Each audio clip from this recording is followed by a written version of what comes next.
Selamat berjumpa kembali di dalam layanan audio Sahabat Seperjalanan. Hari ini adalah hari Sabtu 4 Juni 2022. Tema renungan saat teduh kita dengan judul Garam Kok Tawar? Adakah garam yang tawar? Firman Tuhan terambil dalam Markus 9 ayat yang ke-50.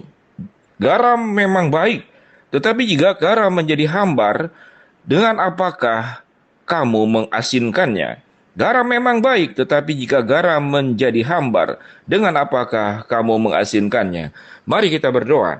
Bapa yang di dalam surga, kami ingin hidup membawa keindahan, hidup membawa berkat, hidup membawa inspirasi, dan hidup membawa manfaat. Di dalam nama Tuhan Yesus kami berdoa. Amin. Shalom sahabat seperjalanan yang dikasihi Tuhan. Adakah garam yang hambar? Atau garam kok tawar? Sahabat seperjalanan yang dikasihi Tuhan, bagi sebagian orang yang sudah lansia mungkin garam dihindari.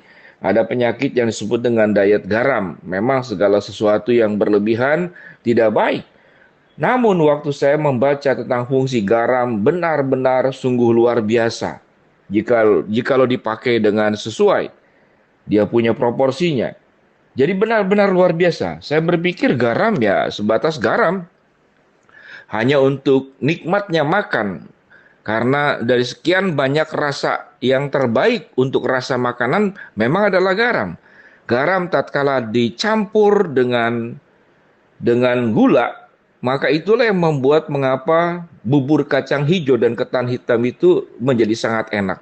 Karena campuran antara garam, ada garam yang ditambahkan. Jadi demikian luar biasa. Fungsi garam yang terpikir oleh saya adalah ya hanya sebatas garam. Memberikan nikmat kepada makanan. Namun ternyata fungsinya sangat luar biasa. Menyerap ion berbahaya di udara agar tidak terserap ke dalam tubuh. Garam pun bisa meringankan sakit asma, bronkitis, dan meningkatkan sistem pernafasan. Garam pun melancarkan metabolisme. Garam juga membuat rileks tubuh, khususnya bagian otot-otot yang tegang. Garam pun menghindarkan daripada hiponatremia. Garam itu juga fungsinya yaitu membersihkan berbagai banyak hal. Jadi membersihkan banyak hal. Garam itu bisa membersihkan mulut dari bakteri. Garam bisa menjadi kesehatan pencernaan. Dan garam itu pembersih segala banyak aspek. Drainase yang tersumbat, sepatu yang bau, noda kuning pada baju, bisa melawan karat, bisa membersihkan kulkas, noda kopi, teh di cangkir, dan bisa membersihkan karpet. Bayangkan, sahabat seperjalanan, itulah fungsi garam. Jadi garam itu memang dicari, dibutuhkan. Garam itu kalau diistilahkan menimbulkan suasana bahagia, suasana sukacita, kenikmatan dalam makan, kenikmatan di dalam hidup dalam aspek yang positif. Nah, tatkala pertanyaannya, jika garam itu menjadi tawar, dengan apakah kamu mengasinkannya? Di sini berbicara tentang fungsi orang percaya dalam bacaan Alkitab Markus pasal yang ke-9. Bagaimana hidup kita itu bisa menjadi berkat dan jangan menyesatkan orang. Kalau sahabat perjalanan membaca di ayat-ayat yang sebelumnya, bahkan ayat 42 dikatakan pada pasal yang ke-9 Markus, barang siapa menyesatkan salah satu dari anak-anak kecil yang percaya ini, lebih baik baginya jika sebuah batu kilangan diikatkan pada lehernya, lalu ia dibuang ke dalam laut. Jika tanganmu menyesatkan engkau, penggalah, karena lebih baik engkau masuk ke dalam hidup dengan tangan kudung, daripada utuh kedua tanganmu dibuang ke dalam neraka, ke dalam api yang tak terpadamkan. Lalu sedemikian banyak ayat yang lain. Kaki menyesatkan dipenggal, mata menyesatkan dicungkil. Waduh, luar biasa sekali. Begitu kerasnya bagian firman Tuhan untuk mengingatkan, hidup ini harus membawa berkat, bukan membawa problem dan masalah. Sehingga Alkitab mengingatkan sedemikian luar biasa. Kalau matamu menyesatkan, cungkillah satu. Lebih baik masuk ke dalam kerajaan surga dengan satu mata daripada kedua mata. Engkau masuk ke dalam perapian yang menyala-nyala, di mana apinya tidak pernah padam dan ulatnya tidak pernah mati. Menakutkan sekali sahabat seperjalanan. Apa yang firman Tuhan katakan? Mungkinkah garam itu hambar? Dan bagaimana hidup kita tetap menjadi berkat? Oleh sebab itu, jadilah garam yang tetap memiliki fungsinya, memiliki dampaknya, menjadi berkat. Sahabat seperjalanan yang dikasihi Tuhan, mari kita berjuang agar hidup kita itu tidak hambar. Apalagi hidup kita itu membawa hal-hal yang buruk, yang menyesatkan orang lain. Menjadi kepala keluarga tidak baik, menyesatkan anak, menyesatkan istri.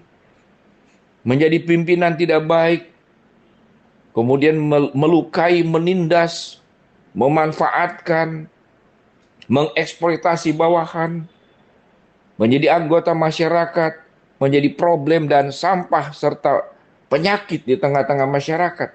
Dimanapun berada, kita tidak pernah menjadi berkat. Maka itu adalah kehidupan yang hambar, tidak membawa manfaat. Kehidupan kita membahayakan orang lain karena hidup kita lebih suka mengancam. Kehidupan kita itu bukan membawa kerukunan, tapi kehadiran kita memecah belah. Kehadiran kita menjadi seperti api. Kalau engkau hadir itu membuat panas suasana dan keadaan. Kehadiran itu menimbulkan ketakutan buat orang lain.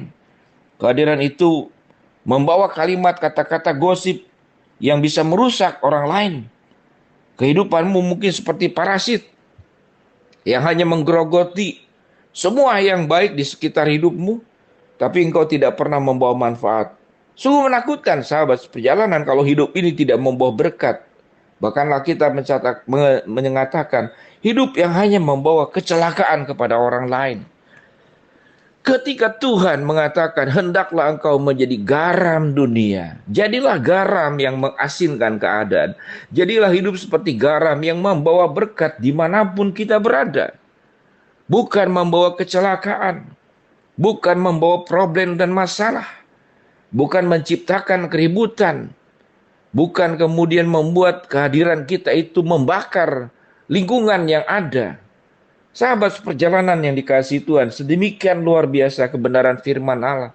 Untuk mengingatkan apapun status dan keberadaan dirimu, engkau dipanggil bukan menjadi garam yang hambar, tapi menjadi garam yang membawa manfaat, yang memberikan rasa bahagia, rasa sukacita, rasa damai sejahtera, rasa persatuan, rasa semangat kembali tatkala orang di dalam keterpurukan dengan kehadiran hidupmu. Mari sahabat seperjalanan, apapun keberadaan dirimu, karena engkau ada di dalam lingkungan di mana engkau berada, maka orang-orang tersebutlah yang harus engkau berkati. Bagaimana caranya? Jadilah seperti garam yang memberikan rasa, membawa faedah, membawa berkat. Jangan menjadi garam yang hambar, yang mencelakakan orang lain dan membawa problem-problem kehidupan kepada orang-orang yang ada di sekitarmu. Biarlah Tuhan dimuliakan lewat kehidupan kita yang memberi rasa, memberi manfaat, dan memberikan dampak berkat kepada sekitar kita. Mari kita berdoa. Bapa yang di dalam sorga, jadikan kami hidup penuh dengan membawa berkat dan bukan hidup yang membawa masalah. Hamba-Mu berdoa buat sahabat perjalanan yang sedang sakit, Tuhan jamah sembuhkan. Sahabat perjalanan yang sedang menghadapi masalah, Tuhan bukakan jalan. Sahabat perjalanan yang sedang berdoa mengharapkan sesuatu, Tuhan akan kabulkan dengan cara dan waktu-Mu. Di dalam nama Tuhan Yesus kami berdoa. Amin. Shalom sahabat seperjalanan yang dikasihi Tuhan. Mari kita berjuang. Hidup membawa berkat, membawa dampak, membawa rasa. Jangan hidupmu hambar, bahkan hidupmu tidak membawa dampak kepada dunia, tetapi membawa problem dan masalah. Tuhan diberkati dalam setiap kehidupan sahabat seperjalanan. Amin.